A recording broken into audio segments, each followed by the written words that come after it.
guy now reading the news. Forget everything about objectivity, fairness, balance, impartiality, accuracy.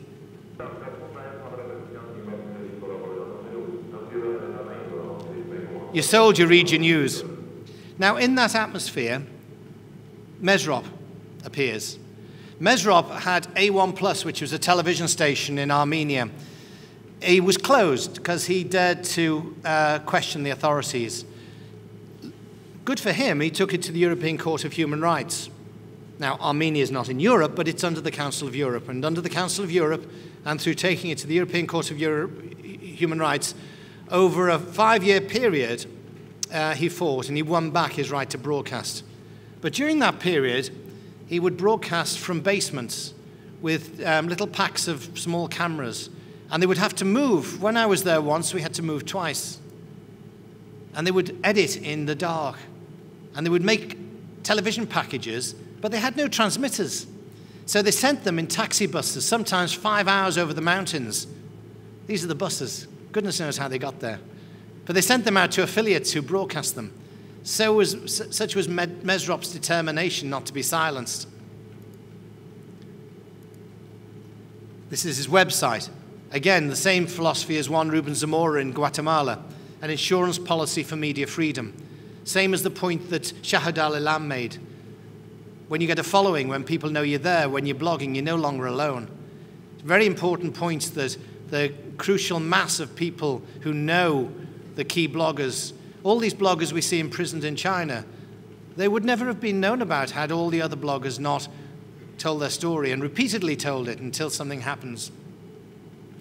Lebanon, where I've been working with An-Nahar. An-Nahar is a newspaper that's gone into, it's given its journalists low-res cameras, and it's starting to do multimedia. You probably all know where Lebanon is. Beautiful place. You can be sitting on the beach in January in shirt sleeves, and you can look into the mountains and see snow, and people are up there skiing. Very Mediterranean, but also a place of tremendous conflict.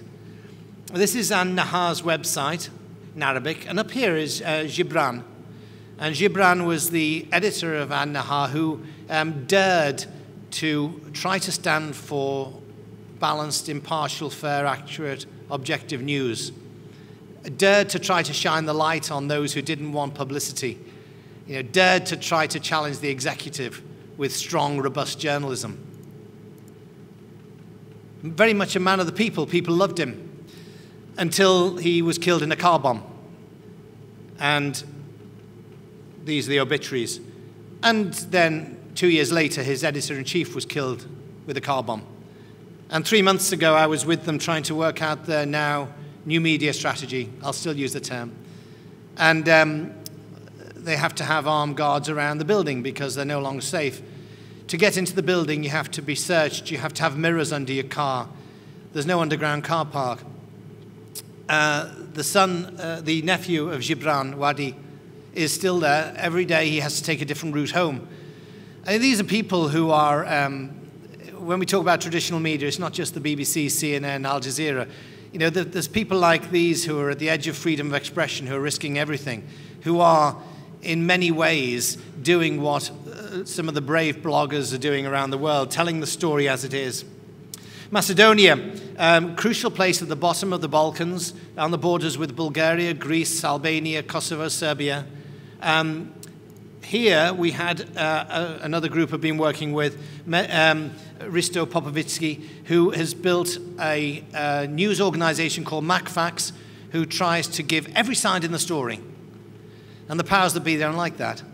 He'll try and give every perspective, whether it's ethnic Albanian, whether it's a Serb, whether it's Orthodox, whether it's Muslim.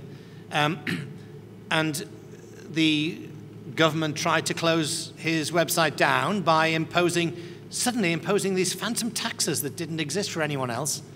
And he fought it, and he moved to new premises, and he publicized it on his website and got international backing. And I'll show you where all this help comes from in a minute. Malaysia. In Kuala Lumpur, there's a newspaper called Malaysia Kini. It's actually an online newspaper. It was set up during the period of Muhammad Mahathir, when there was very little freedom of expression. And Mohammed Mahathir had a broadcasting act that said you cannot have a publication or a broadcast without our permission. But what Mohammed Mahathir missed out was the internet. So Malaysia Kini decided, well, we'll broadcast on the internet then. We'll publish online. We'll get round this. So they published Malaysia Kini, which again tries to dig where others don't. Had it not been for them, the world would never know. Tries to give stories where stories would not be told before. This is Stephen Gann, editor of Malaysia Kini, imprisoned for his coverage of the troubles in East Timor. Free now. When I was there, it just happened that we were covering stories that the government didn't like. And I had just left and got home in London when the government came and took away 19 computers and servers to take Malaysia Kini off the air. What they didn't realize was that they had mirror sites and they had backup servers and they had modems and they had laptops. And I said to Stephen Gann once, what's the bottom line? You know, they're trying to close you down. What's the bottom line? And he said to me, the bottom line is one telephone point and one laptop and one headline. One headline is better than nothing. If freedom of expression is to be killed, they can never kill us, because the bottom line for our salvation, for Malaysia Kini, is getting that one story out that had it not been for us, the world would never know. So when I was back in London, clearly, you know, having worked with CNN, I was able to do the story.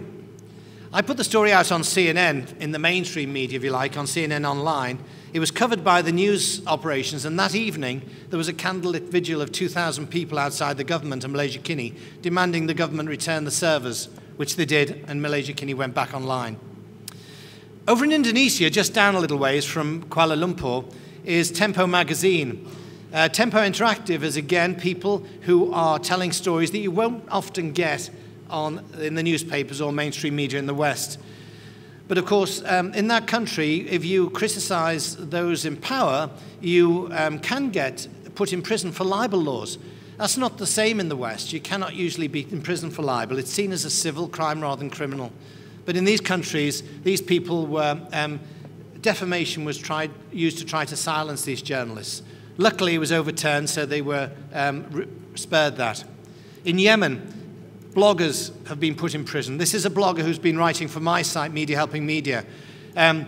Put behind jails. The stories just go on.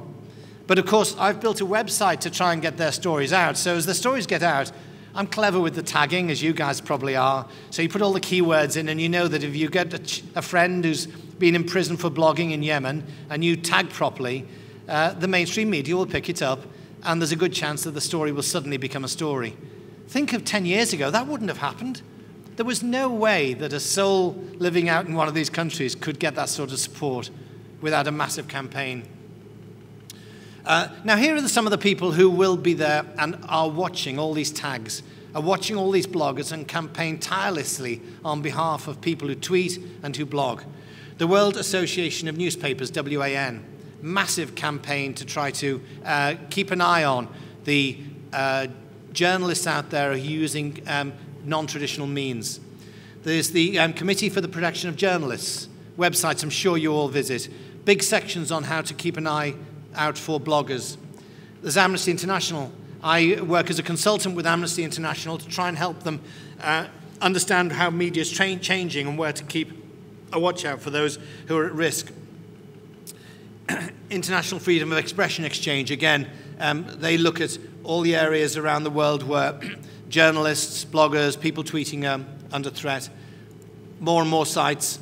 Reporters Without Borders, they keep an annual tally of cyber dissidents, of people who are being imprisoned. So to sum up, and I'm going to leave some time for question, seeing this from a traditional media perspective, it's beyond any doubt that the way the audience consumes news is changing. My view, and I think the media is realizing this, not just through the audience moving away, but through reducing ad revenue, is that the broadcast app model is dead. The model where we tell people what's important, us journalists, because we're important. That's dead. The engage with on our terms model, I think, is in its death throes. That is allowing the audience to talk a little bit about things we think will let them discuss. And I think smart media organizations must move to be